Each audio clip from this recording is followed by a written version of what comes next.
What's up, everybody? Welcome to Human Innovation Tarot. My name is Eddie with Imagine Life Development Center. And in this video, I'm discussing some misconceptions about a concept that we hear often in spirituality called surrendering, right? And this came from a recent live tarot reading that I did where, I kind of got a little bit of a download or a channeled message regarding this topic that I feel can be beneficial to many people, because I think that a lot of times we relate to the concept of surrender as a form of like weakness or a form of giving up or giving into something that maybe we really don't want to give into, or, in some cases, a lot of people will even tell you it's a form of like letting go, right? And so I would propose that if you relate to the concept or the idea of surrender, when you hear that word, if you feel some type of resistance in you, a resistant type of energy in you, then this video is really for you, because if that's true, then maybe this video will help you to learn what true surrender is so that you can benefit from it, right? Because surrender is a very powerful technique, I guess, or a powerful attribute or quality, a powerful position for us to find ourselves in, and a necessary position for us to embody at times. Like, there are times in life where we need to embody, the true concept, the true spiritual concept of what surrender actually is. But if we're in resistance to it, then there's a part of us that doesn't like it, right? And anything that creates resistance in our life is almost like an obstacle, a challenge, a wall, a hurdle. It's going to create some kind of barrier between who we are and what we want, right? And so non-resistance is what allows energy to flow freely for creation to work, right? And our power to go out into the world, into the universe, into the quantum field, to basically manifest and create our reality. So I hope that you guys enjoyed this video. I hope that it makes sense for you, and I'll see you guys soon. As for everybody, so this is a message for all of you, everybody listening. Surrender, right? So every one of these cards says surrender on it. First of all, in fact, that's what this deck is. It's a surrender oracle deck. Let's talk about what it actually means to surrender something.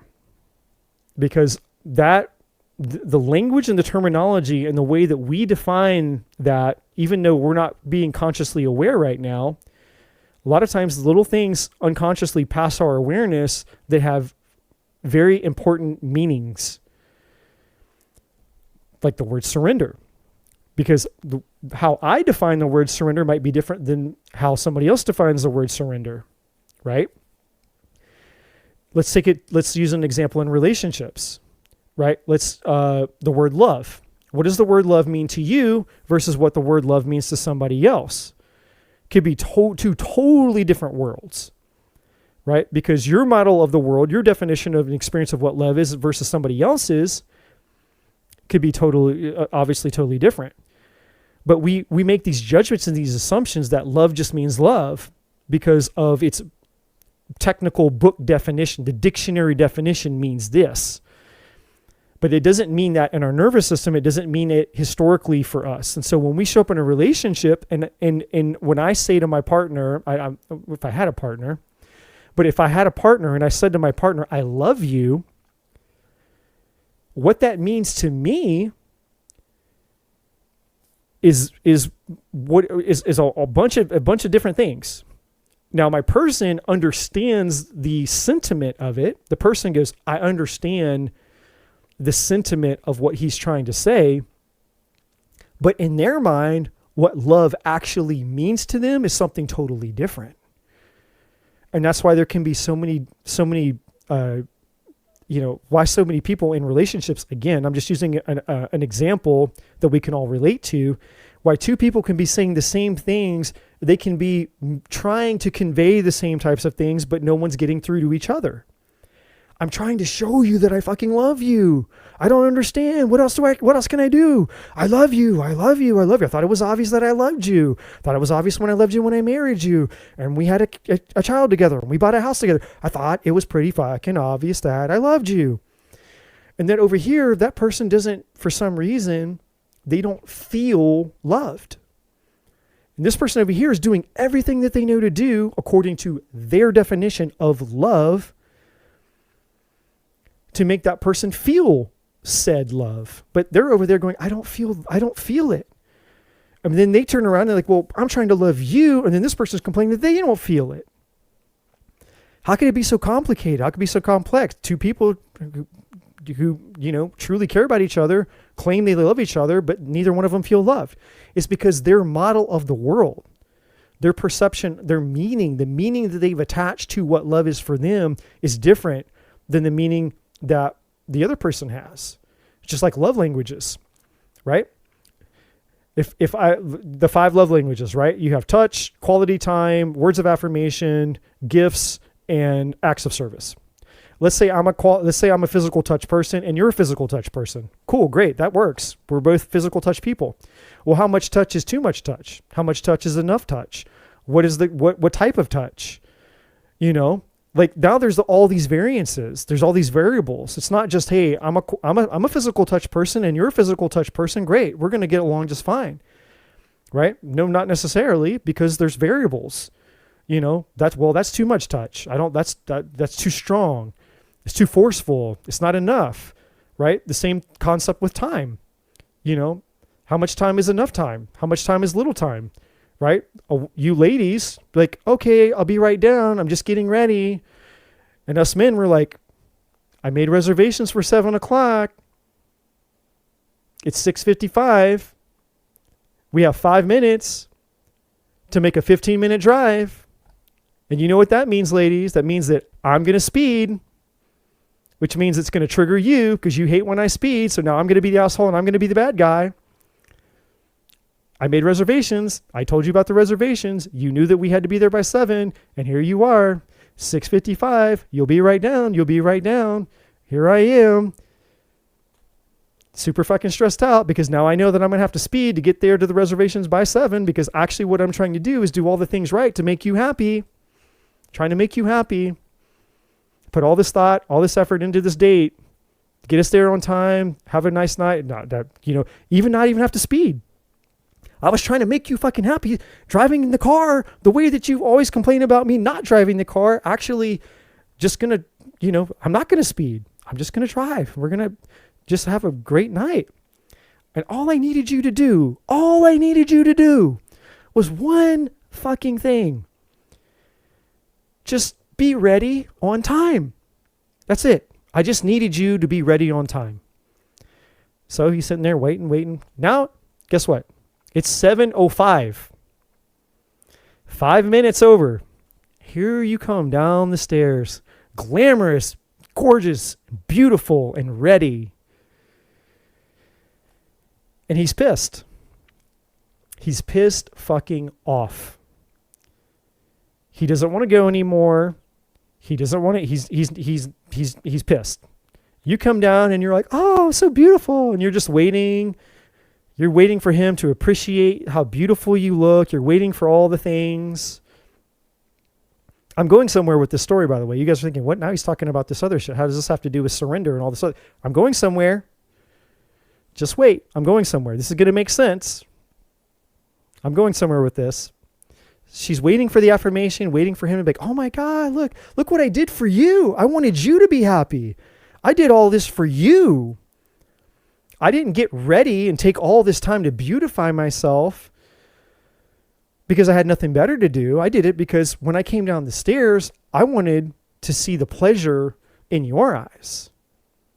I was coming down because I wanted you to experience this. And I wanted to share that experience with you. But, he's pissed because it's 7:05 and now it's like, well, fuck. He's not talking. He's pissed. She clearly sees it. She's like, fuck. Now you're going to get in the car and it's awkward, silent treatment, and you're going to drive. You're going to be late. You're going to get there and you're going to sit in silence and you're just going to be like grinding your teeth and the whole thing is just the whole night's fucked. Right? And so what happened? Right? Well, there are these two people who had two totally different concepts of time, two totally different expectations of how reality was supposed to work. But they made an assumption. They made an assumption that, oh, his concept of time is my concept of time. And in his mind, her concept of punctuation is my concept of punctuation. Two people who think that the other person is thinking the way that they think.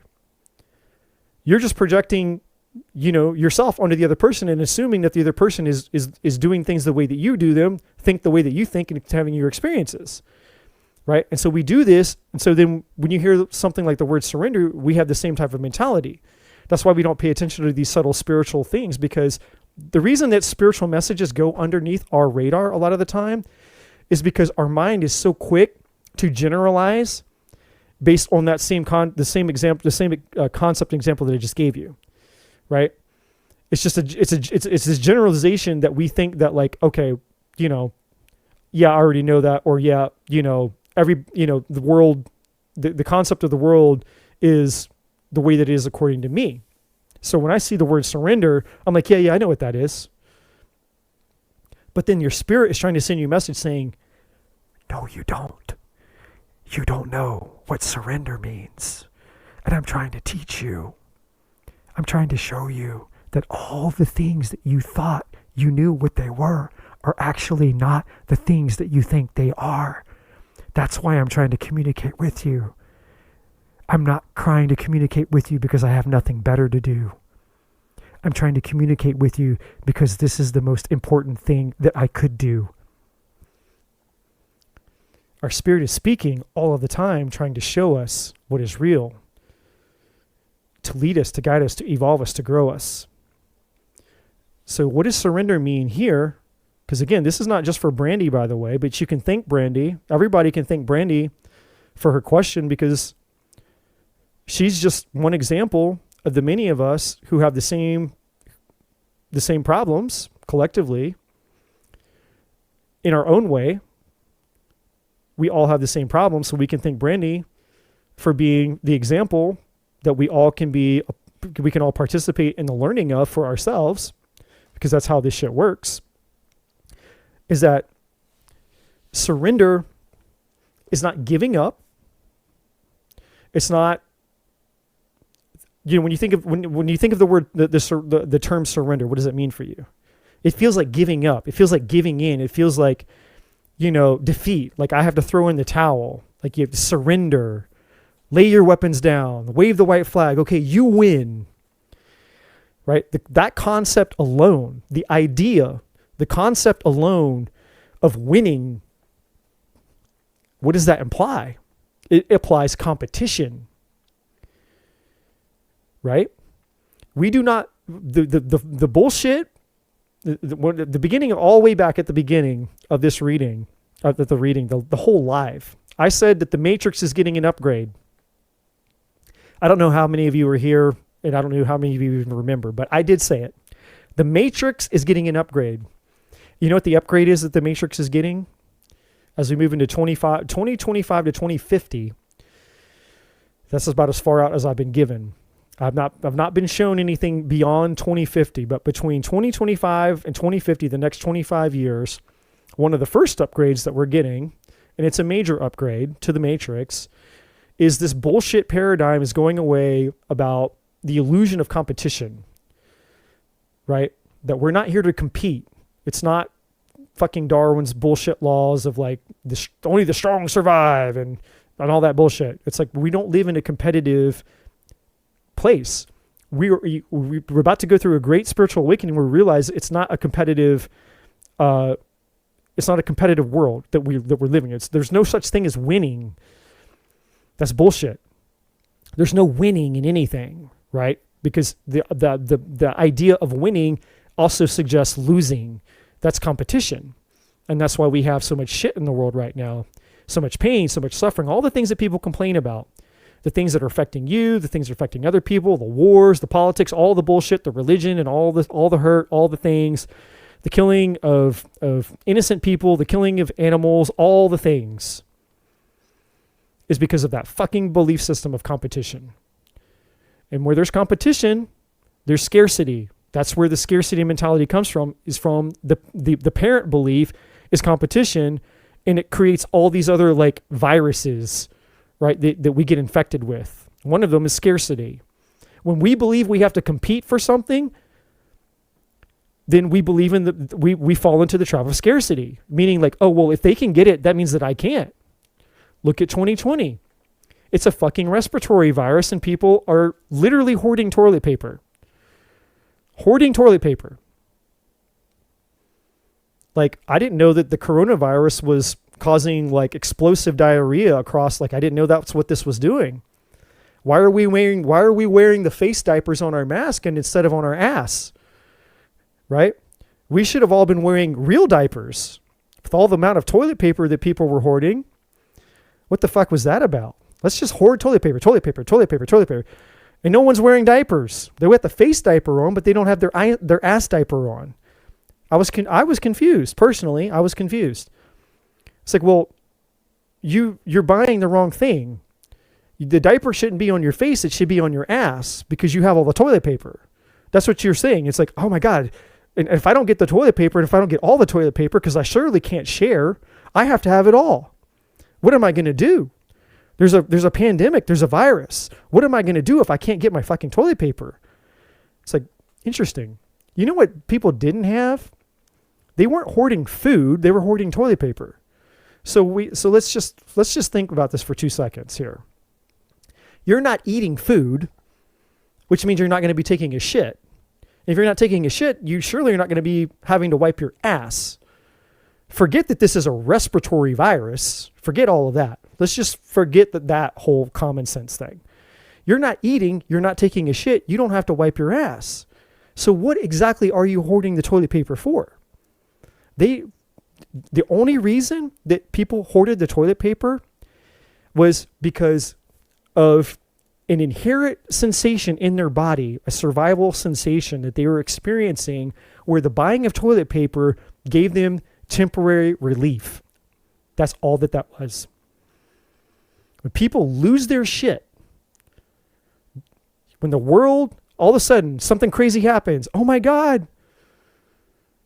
What's going to happen now? There's a virus. There's a this, there's that. All of a sudden, you have no control anymore. Instantaneously, something happens and it takes all your control away from you.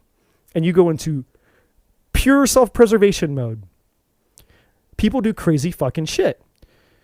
Because what they're doing is they're trying to find a way to give peace to that thing inside of them that is an uncomfortable sensation, which is this sensation of uncertainty. And so I don't know why. I don't know how or why globally for, all these people just randomly decided that toilet paper was going to be their safety blanket. That's okay. I don't know. I would have picked something else myself, but okay, cool. Let's all buy the toilet paper and now you have your safety blanket. It's fucking weird. I don't get it, but okay, cool. Whatever.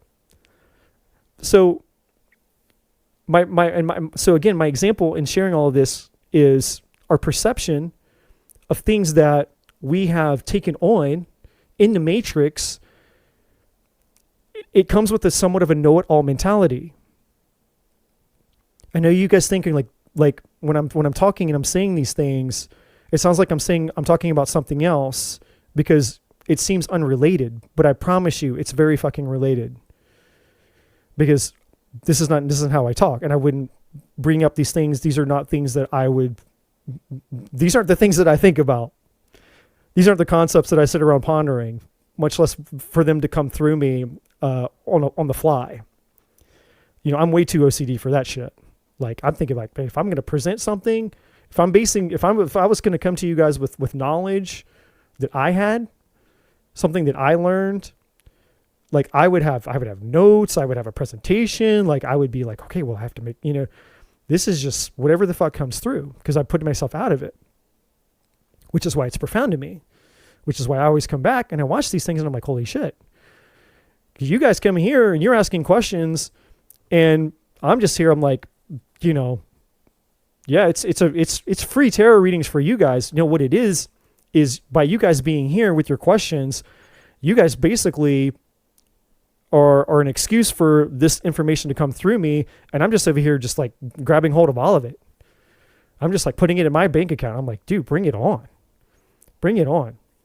I'm just filling up. I'm grabbing hold of all of it. Right? So there's application. And I think that if more people would get on board with this and they actually would listen to really the message beyond the message, or even beyond the person, a lot of people, it's like your questions would be answered, right? Like a lot of people have the same questions or similar questions, and the answers come through, and it's not just for you, because that would make no sense. The forces, the spiritual forces know who is all here. They know who is present. They know who is here listening to me. They're aware of who is here. They're aware of your problem. They're more aware of your problem than you are. So they know what to say. It's just, are you catching? Are you grasping? Right? So for all of us, what does surrender mean? It implies competition. Well, we need to get out of that way of thinking. We need to get outside of all the thinking. Well, what does surrender really mean? What do we need to know about this?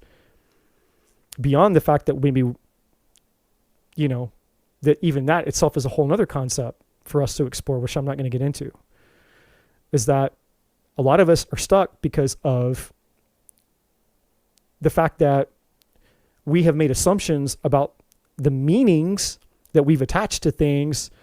And because we've attached certain meanings to those things, we feel that there's no reason for those things to be investigated, because it comes from a know-it-all syndrome. And I don't mean know-it-all syndrome like you're trying to be an egotistical asshole, or that you're better than somebody else, or that you're more holier than thou. But it comes from a part of you that thinks that there's nothing to investigate, because it really does believe that it already knows. But yet it's confused by why ABC, XYZ is happening in your life, right? And so this becomes the paradox of why we're incapable at times of accessing our spiritual resources, because there's a part of us that is not curious enough to investigate the things that we think that the things that we already know, because we think that the things that we already know are the facts, the truth, and those things can't be changed. So why go investigate and why look for answers when you think you've already got the answer? Well, because obviously you don't have the answer, because if you had the answer, you would have a different result in your life, which is why people say, well, I tried everything. Well, if you would have tried everything, if you really tried everything, you would have found the answer that worked for whatever your problem is. And clearly you didn't, right? And I'm guilty of this. So that's just food for thought. So surrender doesn't mean giving up.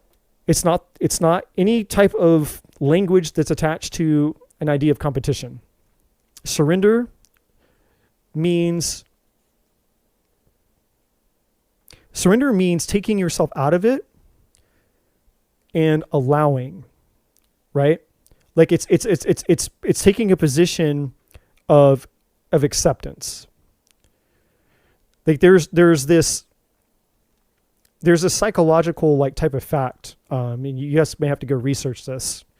But if let's say you were going to jump out of an airplane, skydive. When you jump out of that airplane, scary as shit, because you could die. You fall, you pull the first cord, parachute doesn't open. You're like, oh shit. You got one more. You got the backup parachute. Do or die. You rip the cord, second parachute doesn't open. Guess what happens next? You just have peace. This is a psychological fact. And you see it too, by the way, not just in this example. You see it in people who get cancer, right? People get a diagnosis and say, you've got 2 weeks to live. What happens to those people? It's not more fear, more anxiety, more depression. All that anxiety and depression, it was building up. And then the doctor comes in and says, hey, you're going to die in 2 weeks. It's done. It's like, oh, they have peace. And then they're just like, okay. There's nothing left to do but accept the fact that, okay, I'm dead in 2 weeks. That's the same type of thing here with surrender. I'm not talking about you're going to be dead in 2 weeks, just to be clear. It's the same mentality of acceptance. Surrender comes with a form of peace. That's how you know it's true surrender. That's how you know it's true acceptance. If you're not experiencing peace and calm, then you weren't doing the surrender, or you weren't doing the acceptance. So that's how you can know in your nervous system whether you're doing it right. If there's no peace, and peace doesn't mean happiness, by the way, because some people think that. Again, going back to the meanings that people associate with things. Some people think peace means happiness, ecstasy, bliss, joy. Peace doesn't have to mean that. Peace can literally just mean neutrality. You're not anxious, you're not happy, you're not joyous. You're just in a neutral, you're just calm. Just a calm, neutral state, right? Just like when everything's going just fine in your life and you lay down to go to sleep at night, you're really tired, your brain's not thinking, you're not overthinking anything. It's just like, you're just tired. You're just in this calm, nice place. You lay in your bed and you feels good. You close your eyes and, you fall asleep peacefully. That's what surrender is. Surrender comes with peace. There's a form of allowing. So for you, Brandy, and everybody else, surrender to inner peace. So there's that word twice. It's like a double negative. Peace. So if we were to say peace, if we're gonna peace and calm, we're gonna substitute the word surrender for the word peace and calmness. So peace and calmness to inner peace. Peace and calmness your way to inner peace. Or tap into your inner peace and calmness to find your surrender.